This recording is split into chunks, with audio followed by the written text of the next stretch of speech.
Um, I guess it kind of related to drinking. I think was probably the most um, of the pressure that kind of pushed a lot of it out.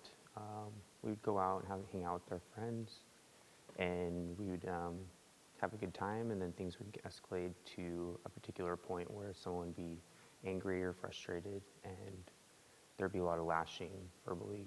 Um, There's all kinds of things that were said, things that weren't good, things that were hurtful. And then I guess as time goes on, things kind of go from there and things become smaller and bigger and increase in their way of happening towards that person that you supposedly love. Um, I think it all started when we definitely had some miscommunications, and I'm pretty easygoing in a sense. I don't feel like I have a lot of hurtful things to say, but definitely when things are said to you, things are kind of flipped and kind of feel as the victim. Um, I think a big part in that relationship, we were different, but kind of the same. We both were in different jobs that we had to keep ourselves in a position where we can't tell anybody about our relationship. So I think that was pretty hard from him being in a government job.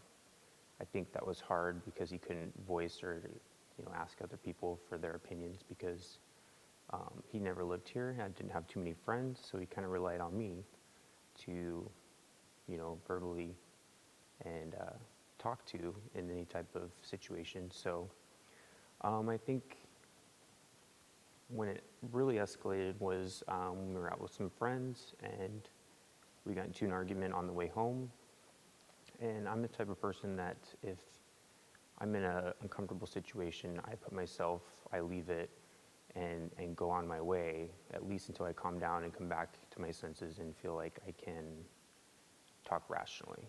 So the day that it really happened, we got into an argument, and I basically was saying, I'm going to go stay at my parents' house, let the situation calm down, we'll talk about this tomorrow. He refused to have that. I put my clothes, I was putting stuff into a bag, trying to get out of the situation as quick as I could. And as I was trying to leave, I was trying to walk through the bedroom down the stairs. I was pushed. I almost tumbled down the stairs as I grabbed the railing. I could see him running after me, and so I quickly exited the situation as best I could. And as I got to the door, he slammed the door shut, pushed me into the bathroom, and at that point, I didn't know what was going on. Never been in that situation before, and it was just very quick and everything that happened. When I entered the restroom, after I was pushed, I turned around, and first thing he did was grab my shirt, try to rip me, at least my shirt off of me or push me onto the floor. And we're about the same height. We're both, males. And so we kind of, nobody wants to be the victim, and nobody wants to be the higher powered, or I guess vice versa. So after we started yelling and screaming at each other, he told me I needed to get out. I tried to leave. Then he told me that I wasn't allowed to leave. It was just really awkward and weird that, he was telling me one thing but didn't want me to do it. So I don't know if it was something mentally that he was having communication issues with him and himself, and maybe he was bipolar. I don't know, but he then started yelling and screaming. Tried to leave. I pushed him off me. He pushed me back into the bathroom, and then he began to punch me in the face, in the chest, and the only way I could defend myself was to hit him back. And after there was blood like all over the floor, all over the walls, I had to stop because I didn't know what was going on. And after I realized it was me, I just tried to get out of the house as quick as I could. I definitely feel that there is a stigma with, men dating each other, being in a gay relationship. And when you bring that up to, any official police officers or whoever, it definitely is marked as still wrong in society. It's not very common in certain areas, so it is kind of frowned upon. And, you know, it's almost, it's kind of like a joke in a sense, or it's more treated like, you're going out with your buddies and getting into an altercation when it's somebody that you care for. It's completely different. I did not. I work in a field where domestic violence is a huge issue, and if something was to come back on me, I could lose my license for it. And for him, he was in a government position that if he also got in trouble for any type of domestic violence, he could lose his job and possibly go to jail. So nothing was said, nothing was done, and we just left it as it was. And I exited the situation and never went back, never turned around.